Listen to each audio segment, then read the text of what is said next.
Out-of-Ore describes itself on Steam as a casual, heavy equipment experience.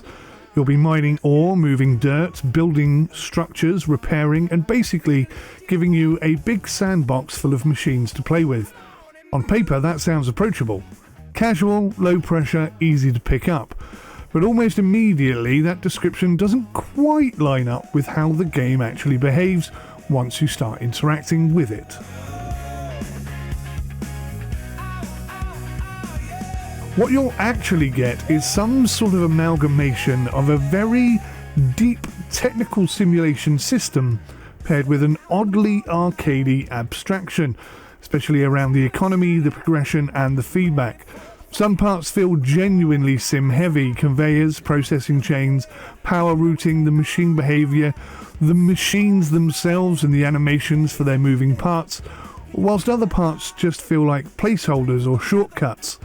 It doesn't officially call itself an early access title, but when you play it, it certainly seems to play like one. Not in a broken sense, more in a systems first, polish later kind of sense.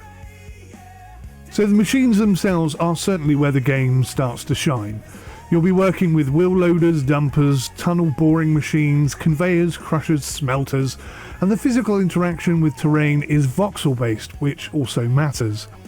Digging feels immediate, terrain deforms somewhat properly, and you can make a mess very quickly, and that mess will stay unless you fix it, so that part feels quite solid.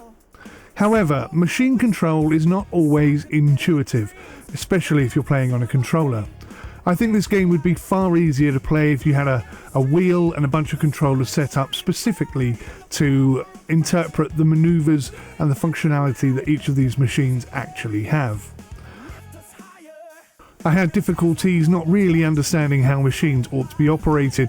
There's not really a huge amount of tutorial that sort of guides this stuff. And once again, I hate how machinery, items and objects are hidden behind levels. That's just a cheat-ass way to force you to have to play more hours than you would want to in order to unlock the machine that you really want to play with. So arguably I would say the machine physics just feel a bit wrong. They're a bit off. They don't seem to have the right amount of weight and simulation to them. But on the other hand, there are moments when they do feel very authentic indeed, and that's an excellent example of what this game is like. It's a massive mixture between totally on ball with being a simulation and then totally off skew with a casual implementation for absolutely no reason whatsoever. So I like the fact that there's power and engines and fuel that's required in order to run all of this. Power routing, it matters. I like that there are load limits. I like how the terrain can collapse. It's a thing, it's not very realistic, but it is a thing.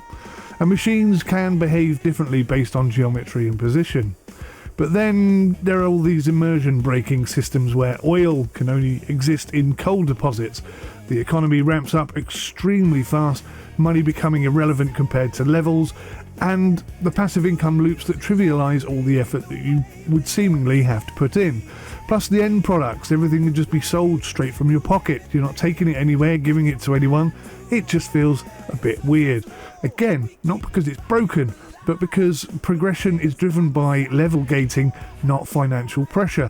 In a simulated environment, financial pressure has to be one of the key factors that drives the decisions you make.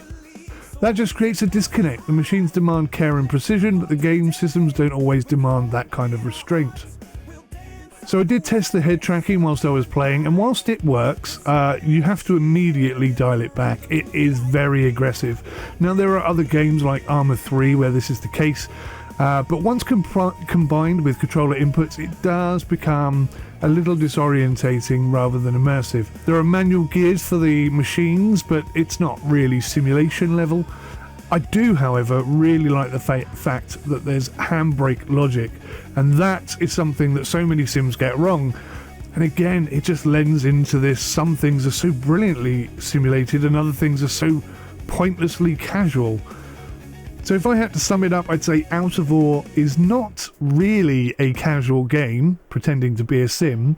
It's more like a serious simulation core that's been wrapped in a very loose, sometimes unfinished feeling kind of arcadey game structure. The maps are enormous. The machines are enormous. The long-term factory building elements and the cooperative problem solving that can be implemented in this game are superb. But I think it needs a better tutorial, clearer feedback, a tighter, more realistic, more relevant economy, and more consistency between the realism and the progression. Maybe you can have an arcade mode and a simulation mode. Whatever is going on here, it left me scratching my head a little bit. I have seen other content creators really take this far down the sim route, but the whole time they're doing that, they're also having to embrace that arcadey nature of it all, and that just kind of rubs me up the wrong way. It's two things colliding rather than working together in cohesion. It's not a terrible game, it just doesn't quite feel like they've decided what it is yet. It doesn't feel finished, it doesn't feel polished, and it just left me a little bit confused if I'm being totally honest.